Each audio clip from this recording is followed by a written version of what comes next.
Alright, they're finally admitting that Ms. Marvel is a terrible, failed character. What to do? What to do?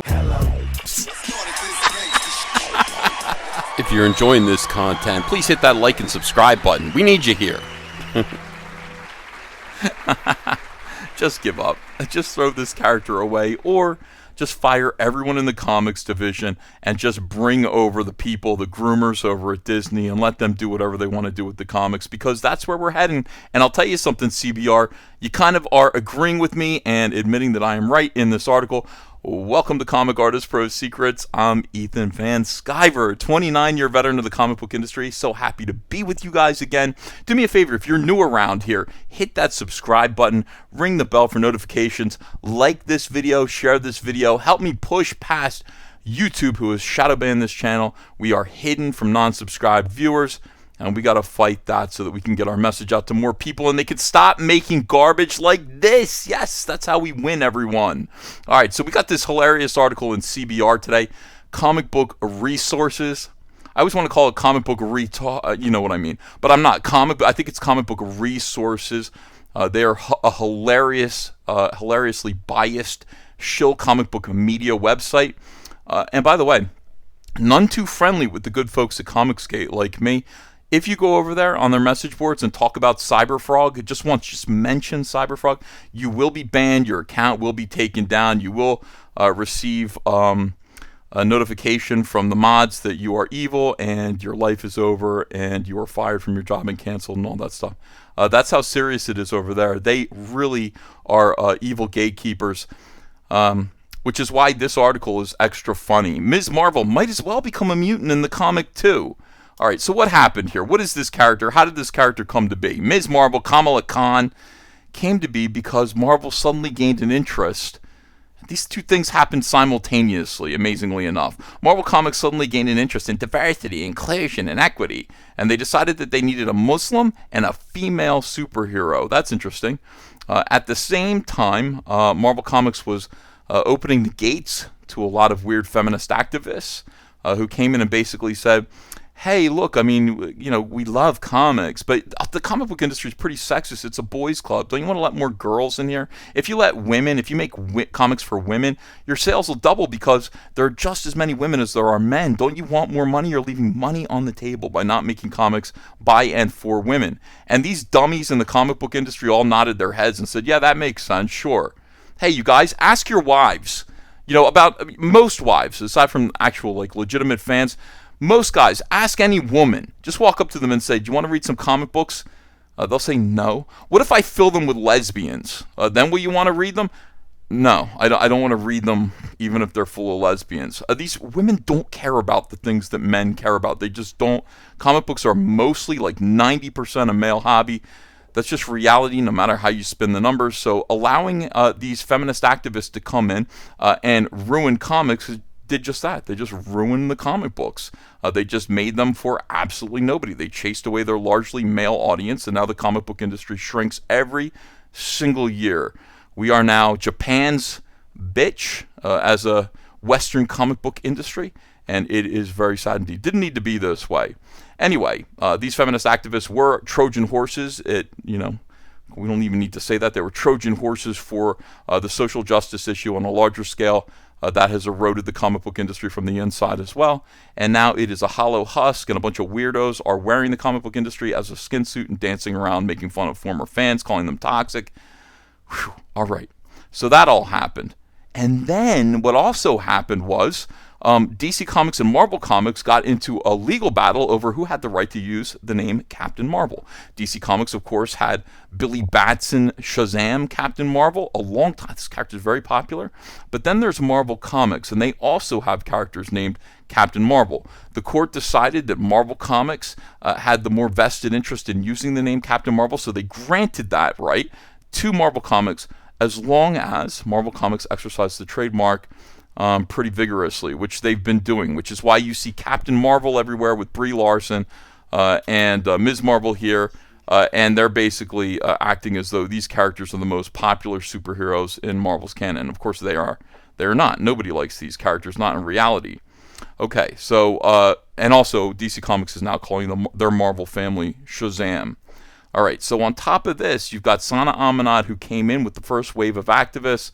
She co-created this ridiculously absurd-looking, laughable superhero, and with these ridiculous powers. And then Marvel Comics, as perhaps a favor to the Democrat Party, for which I believe Sana Amanat is connected. She certainly has an in with Barack Obama. They are pushing this character in the media, video games, movies, television, toys. All of these things put cash in the pocket of Sana Amanat and the creators of this character, which wouldn't bother me if the character were actually good. But the character is garbage, and at the same time, I mean, this is stupid. The large hands, stupid. My hands grow. Ask any girl if that's a power that she wants. Nobody wants bigger hands, not even the violent femmes. This is a stupid, stupid idea.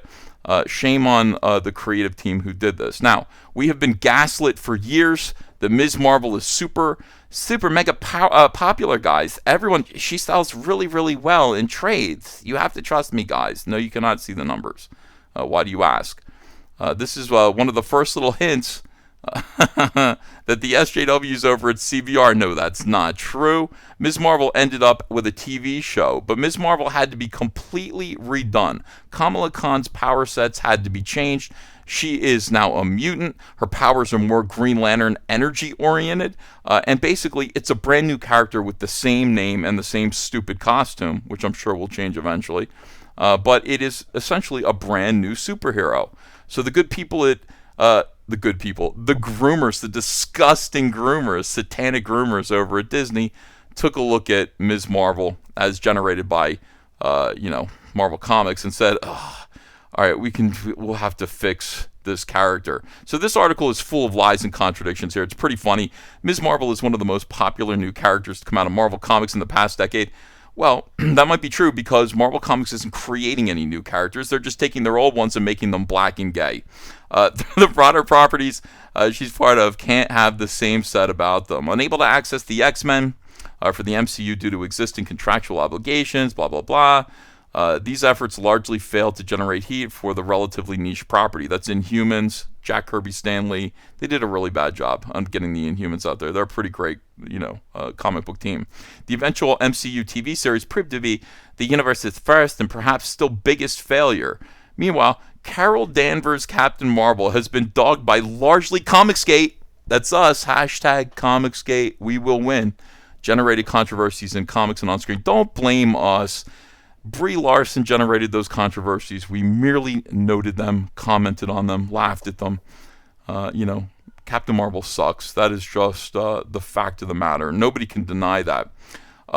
This article goes on to basically to acknowledge that Ms. Marvel in the comics sucks, and maybe the solution to that is to make Ms. Marvel part of the X-Men. So if Ms. Marvel can't stand on her own, and she can't, let's just insert her into the always successful X-Men franchise where she can have a parasitic attachment to that host and continue to grow, continue to thrive, continue to exist amongst that team. This, to me, is a tacit admission that we were always right. Comicsgate is always right. This character is a failure. Nobody likes this character. And frankly, what this person is asking from Marvel, from the comic book industry, from Disney, is basically the same as just letting Disney come into Marvel Comics. I agree. By the way, I agree with this person who's writing this article. Let's take it to the next level. Every single creative person who's responsible for all of these SJW failures at Marvel Comics right now should be fired and perhaps replaced with satanic groomers from Disney. Because at least they kind of know what they're doing. They changed this character so that this character wasn't so obliquely laughable in the television series. Apparently, I don't know. I haven't seen it. Disney Plus. I'm not watching that garbage. Neither should you. But they had to change Ms. Marvel's powers around so that they were not stupid. They did not make people laugh. They had to change things about this character so that this character could actually work on TV. I am with you. Let's let Disney and let those awful people come in, clean out the comic book industry because it is infested with SJW soy-based clowns who don't know how to create superheroes, don't like superheroes, don't like comics, and more importantly, hate you, the audience. Let me see if I can turn my pencil of scorn around. This is my pencil of love right now because I'm pointing it at you. They hate you. And that is intolerable. What can I say? This article is effing hilarious. Thank you for a morning laugh, Timothy Donna. Who? Literally who? Appreciate it. Write more articles like this recommending that Marvel Comics give up and all of these SJW characters go into the garbage bin where they belong. Love you all. Please do remember to like, subscribe. Back CyberFrog wrecked planet. We can win together. The link is in the description below. Get that second issue of CyberFrog, and you can get the first issue of CyberFrog on our eBay store. The eBay links are also below in the description of this video. I love you guys. I will see you again soon with another video. Hello, Indiegogo backers. CyberFrog 2 Wrecked Planet Second Chance campaign is live on Indiegogo right now, just in time to join the fight for independent comics. We need your support. Back it today. Links in the description below. The All Caps Comics eBay store is live for all of your non-soy comic book needs. Whether it's CyberFrog, Starblades, or Rainbow the Brute, ask for it in all caps. Check out the link in the description below.